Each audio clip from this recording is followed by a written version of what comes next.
সম্প্রতি ফিফা কংগ্রেসে যোগ দিতে ইরান ফুটবল ফেডারেশনের সদস্যরা কানাডায় গেলেও বিমানবন্দর থেকে তাদেরকে ফিরিয়ে দিয়েছে দেশটির প্রশাসন।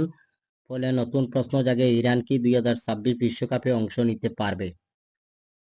ইরানের সঙ্গে ইসরায়েল ও যুক্তরাষ্ট্রের সংঘাতময় পরিস্থিতির কারণে যুক্তরাষ্ট্রে গিয়ে ইরানের 2026 বিশ্বকাপ অংশ নেওয়া নিয়ে যে শঙ্কা জেগেছিল সেটা এখনো কাটেনি। এর মধ্যে নতুন বিপত্তি তৈরি করেছে কানাডা। এমন প্রশ্নের মধ্যেই নতুন খবর দিয়েছে বার্তা সংস্থা এপি। বিশ্বকাপ শুরুর কয়েক সপ্তাহ আগে ইরানের ফুটবল কর্মকর্তাদের সঙ্গে বৈঠকে বসতে যাচ্ছে ফিফা।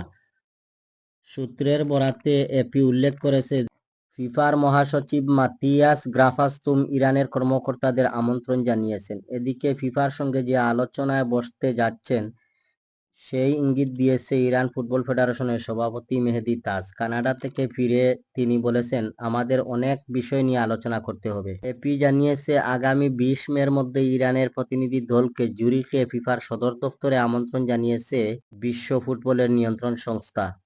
সম্ভাব্য এই বৈঠকটি প্রসঙ্গে মেহেদি তাজ আরও বলেছেন, আমাদের অবস্থান হলো আমরা শীঘ্রই ফিফার সঙ্গে বৈঠকে বসব।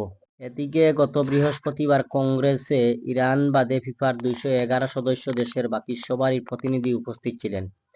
ওই অনুষ্ঠানে ফিফা সভাপতি পুনরায় জোর দিয়ে বলেন, ইরান নির্ধারিত সূচি অনুযায়ী যুক্তরাষ্ট্রে গিয়ে খেলবে। একই দিনে হোয়াইট হাউসে যুক্তরাষ্ট্রের প্রেসিডেন্ট ডোনাল্ড ট্রাম্প ইরানের প্রতি সমর্থন জানিয়ে বলেন, জিয়ান্নি যদি বলে থাকেন তাহলে আমার পক্ষ থেকেও কোনো সমস্যা নেই। নিউজটি শুনে যদি ভালো লাগে তাহলে চ্যানেলটি সাবস্ক্রাইব করে পাশে থাকবেন। আসসালামু আলাইকুম।